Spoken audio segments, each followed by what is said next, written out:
জয় মহাকাল, জয় মা তারা। নমস্কার দর্শক বন্ধুরা, আজকের এই ভিডিওতে আমি আলোচনা করব 7টি এমন উপায় যেটা সঠিকভাবে যদি আপনি করতে পারেন তাহলে বৃহস্পতির আশীর্বাদে আপনার ধন সম্পত্তি বৃদ্ধি হওয়াটা সম্ভব। অর্থকষ্ট আপনার খুব সহজেই দূর হবে। সময় একটুও নষ্ট করব না। যারা নতুন তারা অবশ্যই আমার এই চ্যানেলের সঙ্গে জুড়ে থাকবেন, এবং যারা পুরানো তারা তো আছেনই। জ্যোতিষশাস্ত্র এবং বৈদিক পুরাণ অনুযায়ী বৃহস্পতি হলেন দেবতাদের গুরু। তাকে ভাগ্য, ধন সম্পদ, জ্ঞান, সমৃদ্ধি এবং সৌভাগ্যের কারক বলে মনে করা হয়। ষষ্ঠীতে বৃহস্পতি গ্রহ অনুকূল থাকলে মানুষের জীবনে অর্থকষ্ট দূর হয় এবং সমাজে সম্মান এবং সুনাম বৃদ্ধি পায়। বৃহস্পতি গ্রহের আশীর্বাদ লাভ করে ধন সম্পত্তি বৃদ্ধি করার জন্য আমি তোমাদেরকে 7টা উপায় বলছি। সর্বপ্রথম, বৃহস্পতিবার হলুদ বস্ত্র পরিধান এবং তিলক ধারণ করা। কি করবে? প্রতি বৃহস্পতিবার সকালবেলা স্নান সেরে হলুদ রঙের পোশাক বা বস্ত্র পরিধান করবে। হলুদ রং বৃহস্পতি গ্রহের অত্যন্ত প্রিয়। স্নানের পর কপালে বা নাভিতে কেশর অথবা চন্দনের তিলক লাগালে বৃহস্পতির শুভ শক্তি শরীরে সঞ্চারিত হয়। কলা গাছের পূজা এবং জল অর্পণ। বৃহস্পতিবার সকালে একটি কলা গাছের গোড়ায় জল অর্পণ করুন। সামান্য হলুদ এবং গুড় জলের সাথে মিশিয়ে ওর মধ্যে দিতে পারেন। গাছের সামনে অবশ্যই একটা ঘিয়ের প্রদীপ জ্বালাবেন। তবে এই দিন ভুল করেও কলা গাছ কাটবেন না। বৃহস্পতিবার নিজে কলা খাওয়াটাও একদম নিজের রুটিনের মধ্যে রাখবেন না।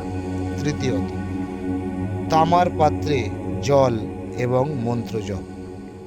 সোনা হলো বৃহস্পতির প্রিয় ধাতু, কিন্তু সবসময় তো সোনার পাত্রতে কাজ করা সম্ভব নয়। সেক্ষেত্রে একটি তামার আংটি অনামিকা আঙুলে অবশ্যই ধারণ করবেন এবং প্রত্যহ বৃহস্পতিবার সকালে দেবগুরু বৃহস্পতির একটি বীজ মন্ত্র বলছি, এটা অবশ্যই 108 বার করে জপ করবেন।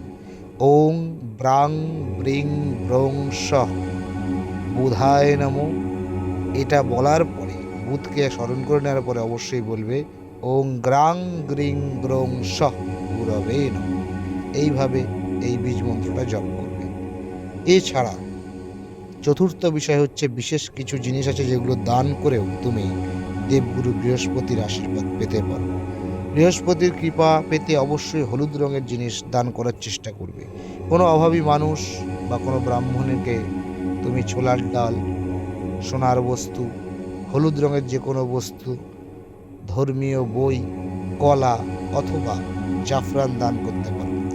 এর ফলে কি হবে? তোমার জন্মকুণ্ডলিতে যদি গুরু চণ্ডাল দোষের মতো কোনো ক্ষতিকারক গ্রহদোষ থাকে, যার জন্য হয়তো বৃহস্পতি দুর্বল হয়ে যাচ্ছে, সেই গ্রহটাও, সেই রাহুর প্রভাব কমবে এবং বৃহস্পতি তোমার অনেকটা স্ট্রং হয়ে যাবে। পঞ্চম হচ্ছে বিষ্ণু সহস্র নাম পাঠ করা এবং লক্ষ্মীনারায়ণ পুজো করা। বৃহস্পতি গ্রহের অধিপতি দেবতা হলেন ভগবান বিষ্ণু। বৃহস্পতিবার সকালে লক্ষ্মীনারায়ণের যৌথ পূজা করতে পারো।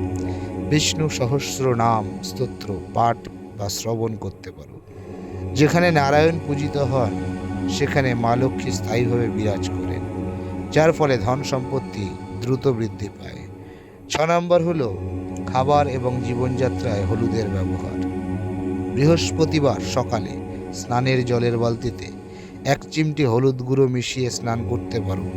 এছাড়া এই দিন দুপুরে খাবারের হলুদ রঙের খাদ্য যেমন খিচুড়ি, ছোলার ডাল বা লাড্ডু, এগুলো তুমি সংযুক্ত করতে পারো। এবং সপ্তম, গুরু, পিতা বা বয়োজ্যেষ্ঠদের সম্মান প্রদর্শন করা।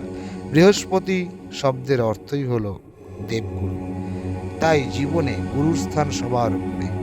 প্রতিদিন, বিশেষ করে বৃহস্পতিবার, নিজের পিতা, শিক্ষক, গুরু বা যে কোনো বাড়ির বয়োজ্যেষ্ঠদের চরণ স্পর্শ করে আশীর্বাদ নেওয়ার চেষ্টা করুন।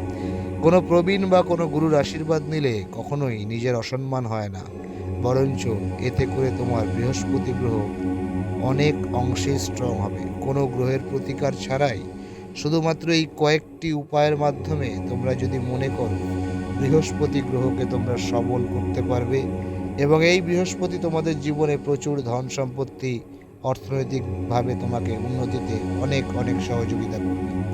আমার এই অনুষ্ঠানটা ভালো লাগলে অবশ্যই তোমরা চ্যানেলটা সাবস্ক্রাইব করে চ্যানেলের সঙ্গে জুড়ে থাকবে। আরও যদি কারোর কিছু জানতে হয় অবশ্যই আমাকে কমেন্ট করে জানাবে। নমস্কার, জয় মাতা।